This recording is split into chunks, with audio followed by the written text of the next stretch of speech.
Assalamualaikum warahmatullahi wabarakatuh. Buku Sejarah Nasional Indonesia jilid yang kedua yang berisi masa Hindu-Buddha di Indonesia ini ditulis oleh 10 orang pada edisi 1984 yang diketuai oleh Bambang Sumadyo dengan anggota Ayat Rohedi, kemudian Bukhori, kemudian Edi Setiawati, Edi Wuryantoro, kemudian Hasan Jafar, kemudian Oe Soanio, kemudian Setiawati Soleman, Suyatmi Satari, dan Soekarto Karto Atmojo. Nah, dari 10 orang tinggal 1 orang yang bertahan, yaitu Hasan Jafar. Nah, Hasan Jafar menjadi anggota dari Endang Sri Hardiati, kemudian anggota yang lain ada Suroso, kemudian ada Ferdinandus, dan yang terakhir adalah Titi Surti Nastiti.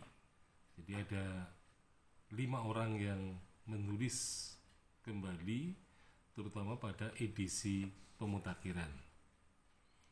Nah, di sini bab 1 tidak ada perubahan yang prinsipil, artinya masih seperti edisi tahun 1984. Nah, pada bab kedua yang menyangkut kerajaan Kutai dan Tarumanegara, di sini disajikan dengan cara prasasti teksnya dalam bahasa Sanskerta. Kalau dalam edisi 1984 itu ditulis dalam catatan kaki. Nah, di sini dimasukkan ke dalam teks yang kemudian juga diseiringi dengan terjemahan. Jadi prasasti Kutai Tarumanegara ya, ini disajikan teksnya ya, di dalam teks atau narasi sejarahnya. Jadi kalau dahulu dalam bentuk catatan kaki, sekarang masuk ke dalam teksnya.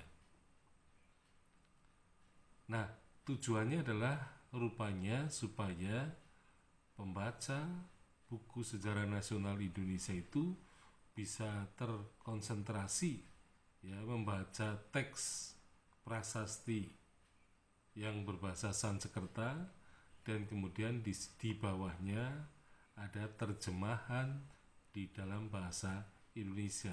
Jadi tujuannya supaya lebih dikenal oleh para pembaca. Nah, kemudian pada bab yang ketiga yang menyangkut Sriwijaya dan Melayu, di sini dirinci itu ya, dirinci terutama sumber-sumber sejarah yang menyangkut kerajaan Sriwijaya dan Melayu.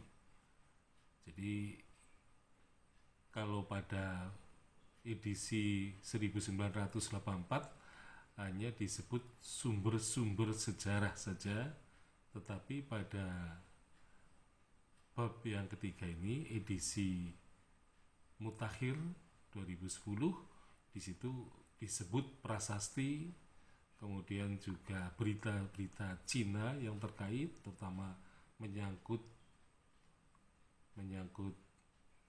Tarumanegara, dan kemudian temuan arkeologis. Jadi temuan pada masa Kutai yang ditonjolkan adalah prasasti dan temuan arkeologis, sedangkan pada masa Tarumanegara, ada prasasti, ada berita Cina, dan juga temuan arkeologis.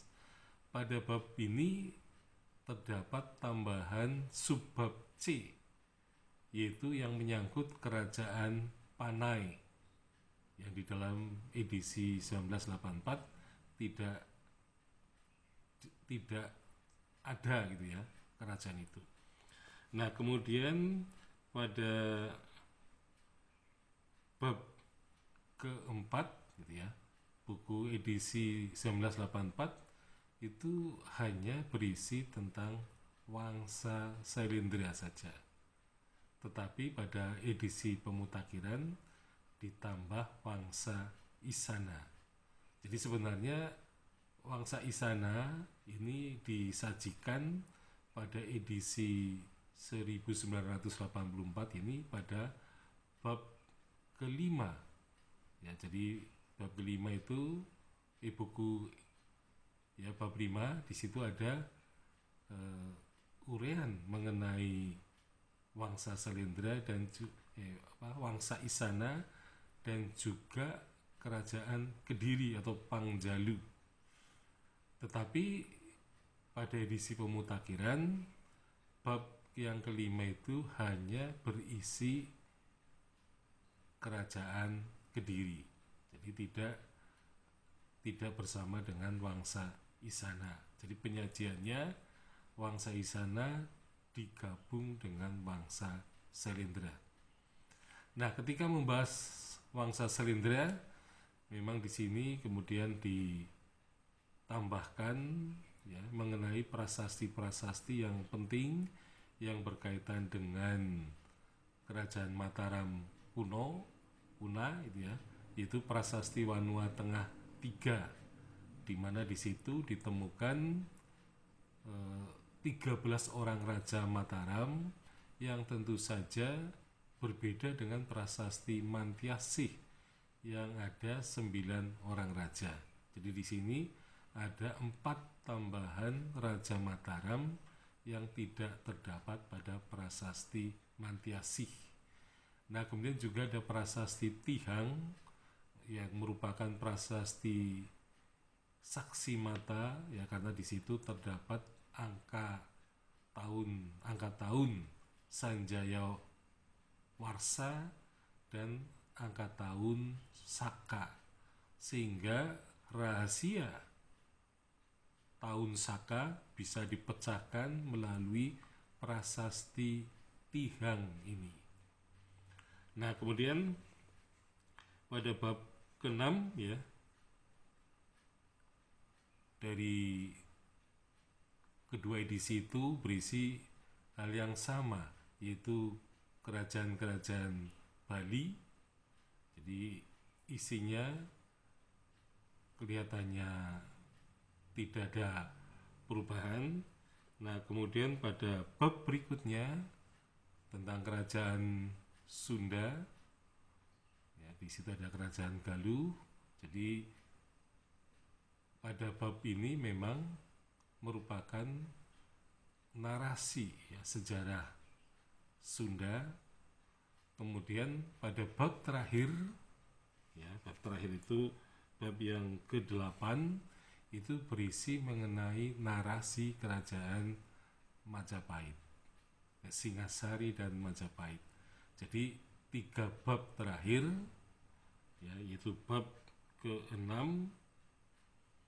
ke-7 dan ke-8, di sini tidak ada perubahan yang signifikan ya. Artinya bab itu paling tidak perubahannya hanya atau tambahannya berupa sisipan-sisipan kalimat, sisipan-sisipan paragraf yang sebenarnya memang tidak begitu prinsipil ya, memberikan tambahan data terhadap buku Sejarah Nasional Indonesia jilid yang kedua.